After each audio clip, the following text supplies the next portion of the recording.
Right now on News 3, increasing access. The Boys and Girls Club planning an expansion to Sun Prairie. The U.S. military postponing the president's military parade plans, now estimated to cost nearly $100 million. And the Packers back in action tonight. Aaron Rodgers taking a few snaps for the first time this preseason. This is News 3 at 10. Thanks for joining us tonight. The Boys and Girls Club of Dane County asking for the city of Sun Prairie's help in opening a community center there. After an open meeting this week, the nonprofit trying to address neighbors' worries while planning to expand services to area children. News 3's Madeline O'Neill joins us in studio now with more. Maddie? Eric, the Boys and Girls Club is planning to spend $1.2 million buying an old church in Sun Prairie. Man is asking the city for $200,000 to help renovate the building into a youth center and daycare. While many have spoken in favor of this plan, the location has also been met with some concern. We're excited, though. You know, we've been really trying to work with Sun Prairie for upwards of 10 years. The Boys and Girls Club of Dane County plans to make this former church on Windsor Street its first brick and mortar center in the city. The place that we are actually looking to purchase is what we call right in the center of a child hub, meaning that there's all the elementary schools kind of surrounded. When I first heard that the Boys and Girls Club was coming to Sun Prairie, I was very excited. And I thought, finally. But City Council member Al Gyant has some concerns. And then when I read their approach, I said, no, not that way.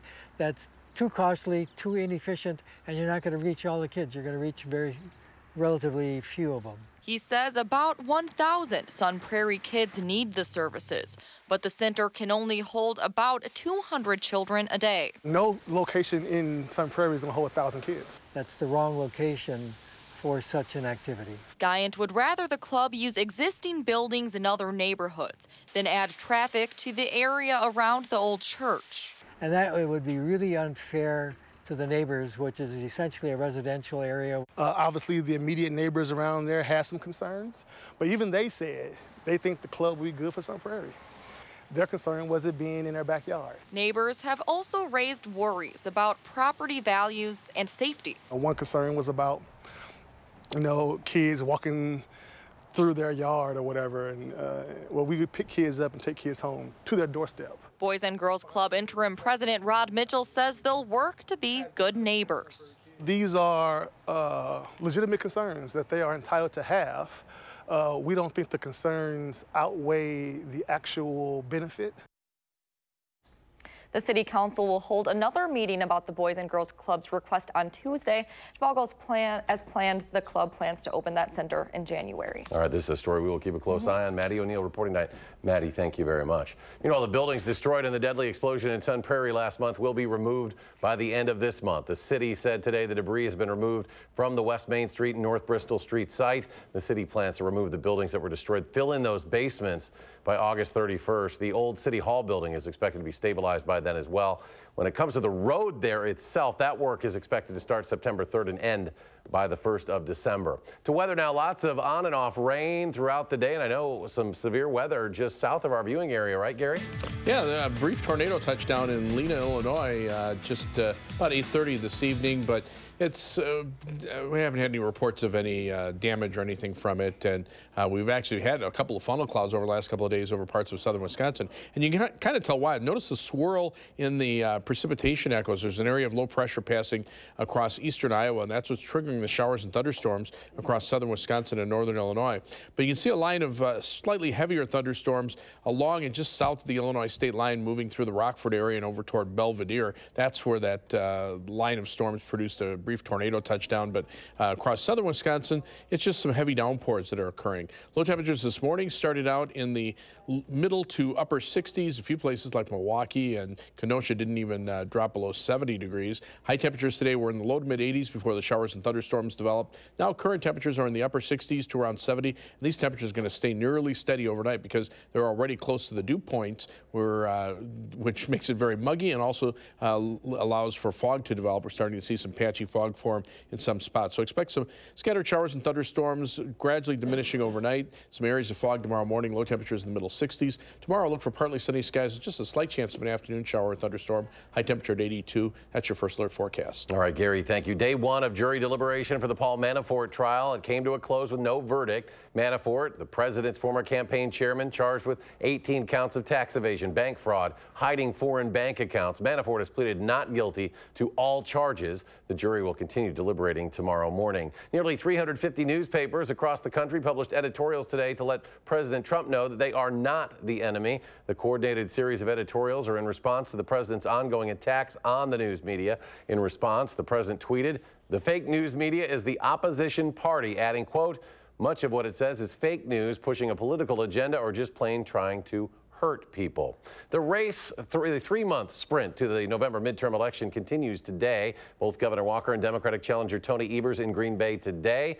Governor Walker focusing on the economy, mentioning that in July, Wisconsin added more than 9,000 private sector jobs. And what's exciting about that is it's not just in one area. It's in everything from manufacturing to transportation to construction to healthcare to accounting and finance to information technology. On the Democratic side, Tony Evers campaigned there with Mandela Barnes, who overwhelmingly won the nomination for lieutenant governor in the Democratic primary. The two hope to spread a message of unity among Democrats and focus on running a positive and energetic campaign. We're spreading a very positive message because that's what this campaign is about. You know, it's not about what Scott Walker's done wrong for 8 years. It's about what we're going to do right for the next 4, 8, however long we have the opportunity to serve in government. Former Vice President Joe Biden endorsing a candidate in the state's attorney general race. Biden now officially supporting Democrat Josh Kaul, who is taking on current attorney general Republican Brad Schimmel in the November election. Officials with Schimmel's campaign described Kaul as a partisan activist. Republican U.S. Senator Ron Johnson met with Supreme Court nominee Brett Kavanaugh yesterday. The senator says the two spoke for about an hour. He calls Kavanaugh highly qualified to be the next Supreme Court justice. Democratic Senator Tammy Baldwin tweeting, quote, "The people of Wisconsin need a fair, impartial, and independent Supreme Court justice who will stand up for them, not for powerful special interests. I don't have confidence that Judge Kavanaugh would be that justice."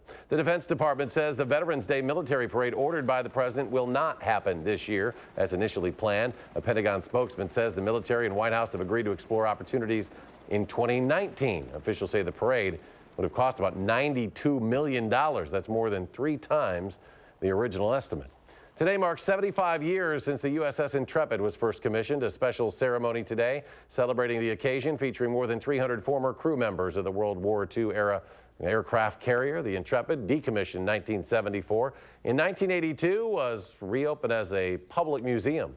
4 years later, it was declared a National Historic Landmark. Still no arrest following a patient abuse scandal inside Meriter Hospital. It has been 6 months now since News 3 broke the story that Madison police were investigating unexplained injuries inside the hospital's newborn intensive care unit. Madison police confirmed to News 3 that the case was turned over to the DA's office. Now, the nurse who was officially suspended as part of the investigation is no longer with the hospital. Some big health news tonight. The FDA has approved the first ever generic version of the EpiPen. That means competition for the potentially life-saving injection. The company that makes EpiPen drew harsh criticism, you may recall, for dramatically increasing the price in recent years. The new drug from Teva Pharmaceuticals USA is the first to be recognized as the therapeutic equivalent of the EpiPen. Wisconsin's unemployment rate has remained below the 3% mark for 6 straight months now. The latest numbers from the State Department of Workforce Development show unemployment rate at 2.9% between the months of June and July. A construction project in Maple Bluff takes a bit of a surprising turn. Within hours of breaking ground on a new Veterans Memorial, construction crews hit unexpected concrete. Turned out to be the foundation of that building, the former Lakewood School. It's a really neat thing to have, know that some of that history is still there. There's a lot of people who are very fond of that school, and were sad to see the school district decide to take it down and not use it anymore. You know, it's a part of history that you can't reclaim, but just knowing that there's still parts of it there is kind of cool. Officials say they were able to use some hydraulic power to remove those slabs. The project's still on track to be finished, very fittingly, by Veterans Day. People across the world are remembering the life and legacy of the Queen of Soul today, Aretha Franklin, passing away at the age of 76.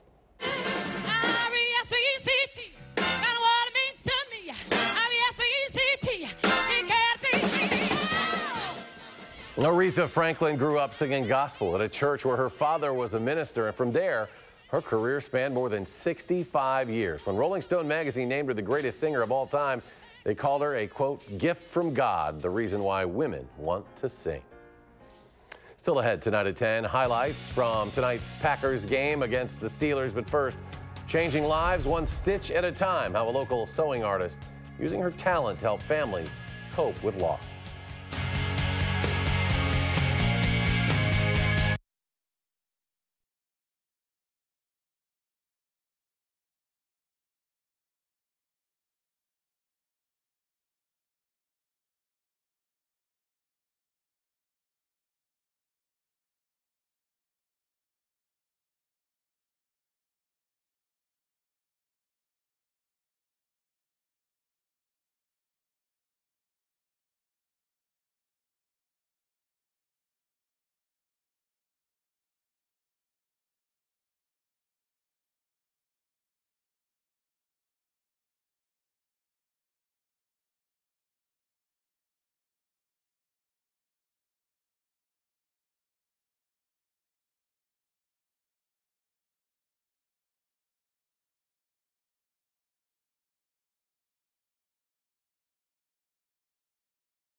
Welcome back. She was a sewing artist who uses her skills to help grieving families cope. A Cottage Grove woman with a talent that has allowed many families to offer a beautiful goodbye to their loved ones. She led our Jamie Perez into her workspace to share how she has helped dozens of families deal with loss through a needle and thread. So this is the beginning. There's something beautiful about life and death. Life through the sun-split trees, it propels us. But death and what comes after is what propels Annie Shep. See how they're forming? I'll never get to see my daughter go to prom, her wedding. Well, I can make that happen in a sense. Annie makes it so death isn't the end. I look at a gown and I think of what I can use from it. She makes what are called angel gowns. I use the strangest tools. Depends on how big of a pleat I want. I go like that, down, so. For those who have lost. And there were some that were miscarriages, or babies born and stillbirth. Made from donated wedding gowns. Wedding gowns donated to me almost immediately. Turned into burial outfits for those whose life ended too soon. This is what I do. But this is a product of her own loss. Pamela wanted me to sew, so that's what I'm doing. Pam is Annie's daughter. Her time went too soon. Pam died of a sudden brain aneurysm on July 15th, 2011. 7 years for me, and some days it feels just like yesterday. This is how she's able to cope so many years later. This is her wedding dress. This is Pamela. She had a beautiful smile. With more than 100 gowns made to this date, every stitch and sew, this is Annie's new love to honor Pam's memory. I'm thinking of my daughter. It could be a miscarriage, stillbirth, sudden infant death syndrome. That's what led Betty to Annie. I can't thank them enough for the gift that they had shared with us. It truly meant everything, and it was one of the most difficult things that we've ever experienced. And they just made it that much better knowing that we weren't alone. Betty's granddaughter Victoria died of SIDS 2 years ago. She was buried in this gown. Today is the 2-year anniversary of her death. It meant everything because, I'm sorry, because she is an angel now. And the gown was absolutely beautiful. And knowing that maybe when she crossed over, maybe her daughter recognized her gown and she'll hold my baby for me now. A thought that propels Annie back to this. I just come down here to reflect. I feel this is my happy spot, even though it's also my grieving spot. To be an angel forever starts with love. Start pulling the pearls off of there. With fabric and a sewing needle. And ends with something beautiful. This is the outside. In Cottage Grove, Jamie Perez, WISC. News 3. If you would like to know more about Annie's free public service, you can contact her on her Facebook page. Just search Pamela's Wish from Heaven. Now we turn now to our forecast. Gary has been watching some pretty turbulent weather down in northern Illinois tonight. It's been very spotty. We're not expecting any big severe weather outbreak. Probably the biggest problem has been the heavy rain in parts of southern Wisconsin tonight. But we're watching a line of thunderstorms that runs from just southwest of Janesville to around Beloit and then down into parts of northern Illinois. This area of showers and storms heading off toward the east and southeast at about 30 miles per hour. It did briefly produce a tornado touchdown in Lena near Freeport, Illinois earlier this evening, but those storms have weakened. But they are capable of producing heavy downpours and a fair amount of lightning. And as you saw across the bottom of the screen, we do have a flood advisory for parts of Greene and Rock counties. But you can see this line of storms moving to the east and east-southeast, whereas farther to the north, we've got this area of light to moderate rain with some heavy embedded downpours and some thunderstorms there, and also some lighter showers back toward the north and west. Rainfall amounts over the last 48 hours, there have been spots that have picked up 1 to 2 inches or more of rain, especially north of Madison, up toward Wanakee, over 3 inches of rain. Got a report down in Belleville of over 3 inches of rain over the last couple of days. Parts of southwestern Wisconsin have had that. And then you see these areas of green in between where less than 1/4 of an inch of rain has fallen. And near Lake Michigan, little or no rain has fallen so far, although the rain is heading in that direction. Flood advisory remains in effect until 11:30 p.m. for central portions of Greene County north of Monroe to far south, to the western portion of Rock County around Broadhead, Norfordville, northward. Live view from the Edgewater Skycam in downtown Madison. Some light rain falling here. As we check out the almanac, the high temperature reached 83 before the showers and storms developed this afternoon. Low temperature last night was at 66. We're just above that right now at 68 degrees. Skies are mostly cloudy, winds out of the east-northeast at 6 miles per hour, but the humidity is at 96% with a dew point of 67, so areas of fog certainly are forming. As we check out high temperatures today, northern parts of the state again a little bit warmer. They had sunshine for a longer period of time, and then up near Lake Superior, temperatures were in the upper 70s. Here in southern Wisconsin, once we hit the lower 80s, the storms popped up and temperatures fell after that. And you can see temperatures are cooled a little bit because of the rain here in southern Wisconsin, 60s to the lower 70s, whereas low to mid 70s are still found in the northern part of the state. And there's, again, the winds are very light, just like the last couple of nights, so that's a good recipe for fog. fog to form a little farther to the south in northern Illinois at that line of storms. The winds are a little more brisk.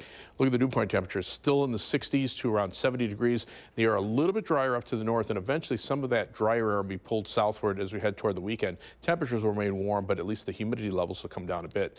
Overnight, look for a low of 65 with scattered showers and thunderstorms. It'll still be rather muggy. And then for tomorrow, look for a high of 82 degrees with a slight chance of a shower or thunderstorm, mainly in the afternoon. On future track, you can see those showers and storms kind of winding down tonight. Still a chance for a shower or thunderstorm overnight with lows in the mid-60s. Tomorrow, look for high temperatures in the lower 80s with just a chance of a shower or thunderstorm. Those should end early tomorrow night. Low temperatures will drop into the mid-60s, and we'll see some patchy fog. And then Saturday, high temperatures will top out into the lower 80s before dropping down later in the day. As far as rainfall amounts are concerned, anywhere from a quarter to a half inch of rain, but heavier amounts in excess of an inch or two. A lot of the computer models picking up on that over southeastern Wisconsin from the ongoing storms. But as we look at the 7 to 10 day forecast, it will be dry for the weekend. High temperatures will be in the lower to middle 80s, and then another chance of thunderstorms from Sunday night into Monday, and showers on Tuesday will drop temperatures to the 70s, and then we'll warm up again toward the end of next week. Highs back in the lower to middle 80s. All right, Gary, thank you very much. Badger football team moving practice indoors, or I should say inside Camp Randall. Still looking for some answers on the defensive side of the ball. We'll have the story coming up in sports.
The Packers are playing their second and final home preseason game tonight against the Pittsburgh Steelers. Scalpers were getting about 4 times as much for tickets this week as they did last week because Aaron Rodgers played for the first time this preseason. He got 1 series, 2 for 4, 35 yards, an 8-yard touchdown pass to Jimmy Graham. Whitewater's Jake Kumaro has a long touchdown reception again before leaving with a shoulder injury. It has been a long game. It's late in the fourth quarter. Good heavens, it's Packers 51, Steelers 34. That is the highest scoring preseason game in Packers history. Packers hit the road for their final 2 preseason games. They'll face Jordy Nelson and the Raiders in Oakland next Friday, then travel to Kansas City, then Thursday after that. If you visit Green Bay, you might want to stop by the Neville Public Museum. They've opened an exhibit called Delay of Game that chronicles the contributions of African-American football players in Wisconsin, both on and off the field. One of the big supporters of black players was Vince Lombardi in the 60s. And so at the time, the league kind of had this 7-player limit on African-American players on a team. That was kind of, again, an unspoken rule, but definitely happened. Well, Lombardi had 7 on defense alone. And so Lombardi really kind of was a pioneer.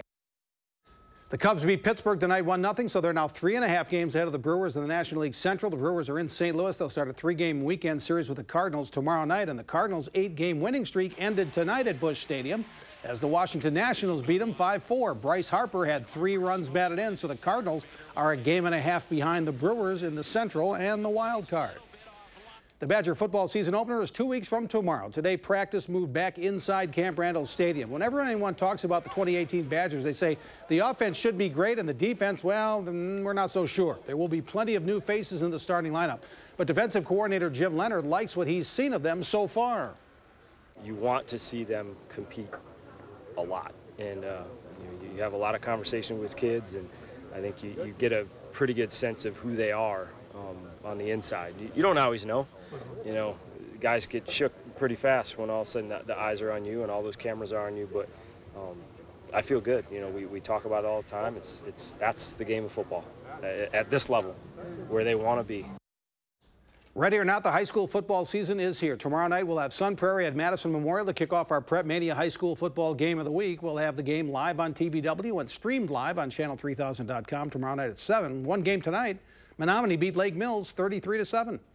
And Brant Snedeker bogeyed his first hole at the Wyndham Championship today, but things got a whole lot better. He shot 32 on his first 9, 27 on his second 9. 32 plus 27, that's 59, only the 10th sub-60 round in PGA Tour history.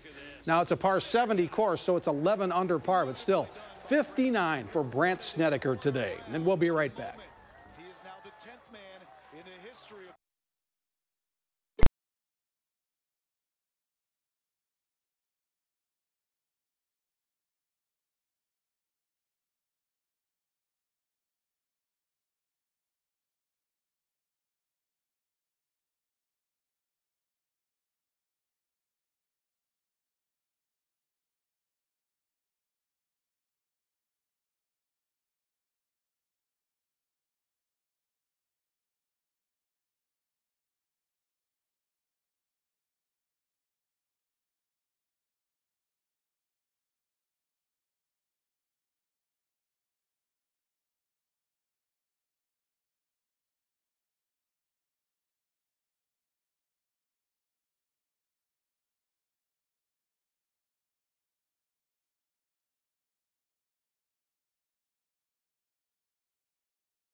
Gary's back, keeping an eye on the rain that's still out there tonight. Yeah, showers and thunderstorms still rumbling across southern Wisconsin. They are starting to weaken a little bit. Current temperatures upper 60s to lower 70s, but the dew point temperatures are high, so we're starting to see some patchy areas of fog form overnight.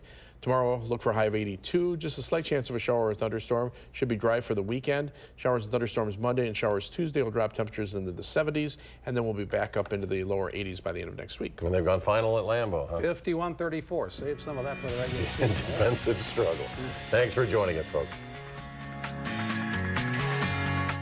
Making plans that are weather dependent? Get an accurate 12-hour, even a 10-day forecast. Download the Channel 3000 First Alert Weather app and start planning.